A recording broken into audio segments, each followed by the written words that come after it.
So earlier this week I posted a video featuring this chunky fella and some thick metal rhythm tones from both Neural DSP and my Helix, and I put a bunch of them up with kind of a blind test to see what people liked, and enough people said that they wanted to know which ones were which, so we're going to go through that right now, and then after that I'm going to give some thoughts on the whole Neural DSP versus Helix or Kemper or Axe FX or whatever you're feeling.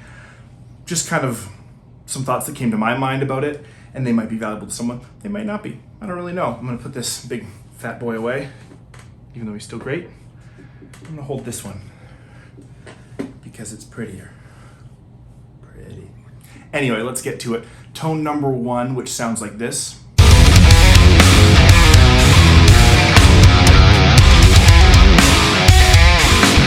That is the Line 6 Badonk amp, and it's one of my presets that I built kind of just messing around last week. The Line 6 Badonk, for those of you that don't know, is a Line 6 like custom or specific for the Helix. They just created it and put it in there. It's not really based off anything one for one, but it's a pretty cool sounding amp and it's nice for the low chugs. Number 2, which sounds like this.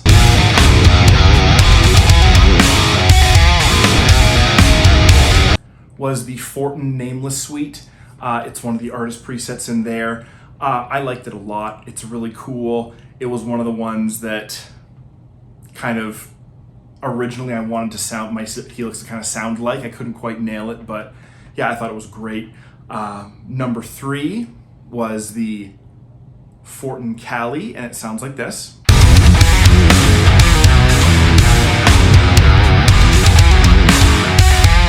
And again, overall great tone. I think a couple people guessed that one properly. Number 4 was the Helix once again. It sounds like this.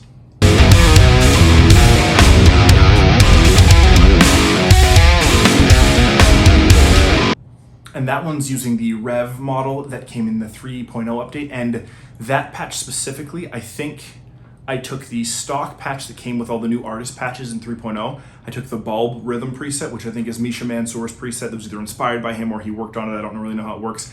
And I think all I did was like change the IR out and adjust some of the levels like a tiny little bit. But that sound is pretty much stock in your Helix if you've updated it to 3.0. And you should be way past that by now. But yeah, it's a great sound and I used it a lot. That was my go-to rhythm sound for most of my metal stuff up until like 3 weeks ago, to be completely honest. Anyway, number 5 sounds like this.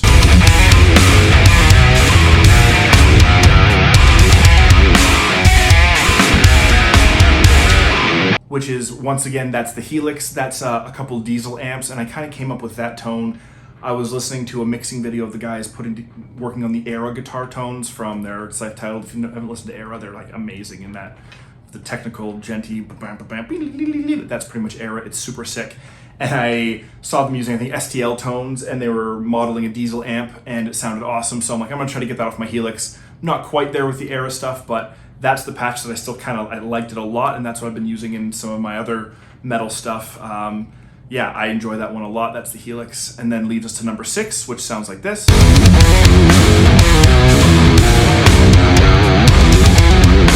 Which is the Archetyoe Gojira plugin, which again is awesome. Like, they're all great. And so depending on which ones you like, maybe you like some of the Helix ones better. My personal ones, after listening to the full mix, I really like that newer one with the Diezel amps that I'm using. I find it cuts through really well. However, you can't really get a bad sound out of any of the Neural DSP stuff, and which is kind of one of the points I kind of wanted to sit at. If you're wondering which one's better, should you get the Neural DSP, should you get the Helix, it really depends on you, which obviously you know.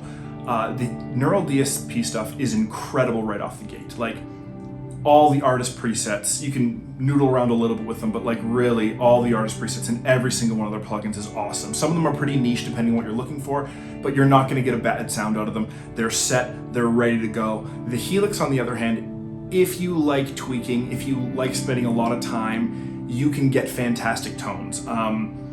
I've had the Helix for many, many years, so I'm pretty used to working with it, so it doesn't take me a super long time to get that. However, if you're completely new to either of them and you want like a really powerful metal tone, you'll probably save time and money if you don't already have a Helix by just going with the Neural DSP stuff, and it will sound great.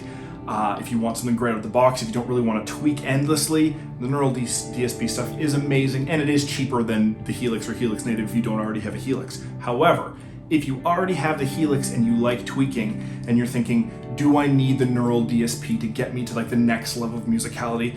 The truth in that is no, you don't. You can spend the time, you can work on it, you can figure out your tones, and the Helix has way more options. Like, I can take any two of those tones, I can put them together in stereo. I also, like, I don't always play 7-string stuff. Like, I play in church a lot, and all my church tones are from the Helix. It's great for that. It's very versatile, and it is a really great tool. So if you already have a Helix, I would not rush anyone to abandon it and go with the Neural DSP stuff, but I would say get Helix Native because it's awesome if you're doing anything recording in a DAW. And I would also like to add, there's something else to be said about inspiration for things. So one thing that I've noticed with the Neural DSP stuff, more than the Helix, and maybe because the Helix, the interface, I'm so used to it, I've seen it for so long, I don't necessarily find it super inspiring right now, if that makes sense. You guys probably know, you get a new guitar, you want to play different riffs on it. I think it's the same for new amps and new effects. And so that riff that I wrote in this video, it was 100%, it came to me while using some of the Neural DSP stuff.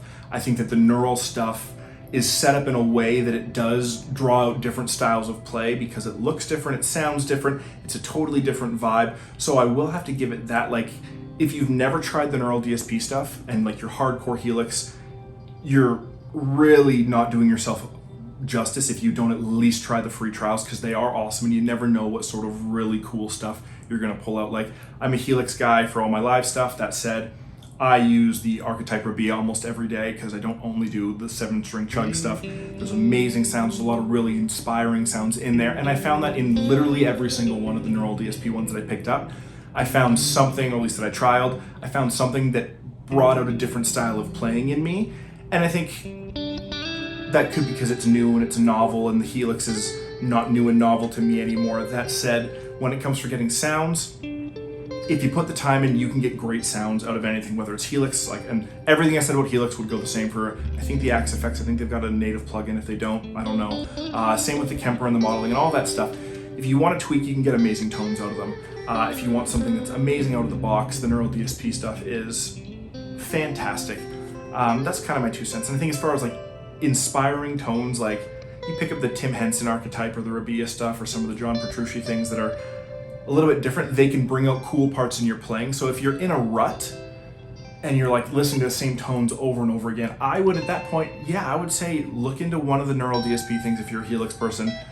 If you're already hardcore with the Neural stuff, is spending a bunch of money on the Helix gonna make a difference for you? Probably not, but if you're looking for something where you can do everything in one unit, again, the ease of use of the interface for the Helix Native and the Helix floorboard is second to none in my opinion. Anyway, this video is supposed to be mostly about the tones. I kind of went on a rant, but those are my thoughts on that.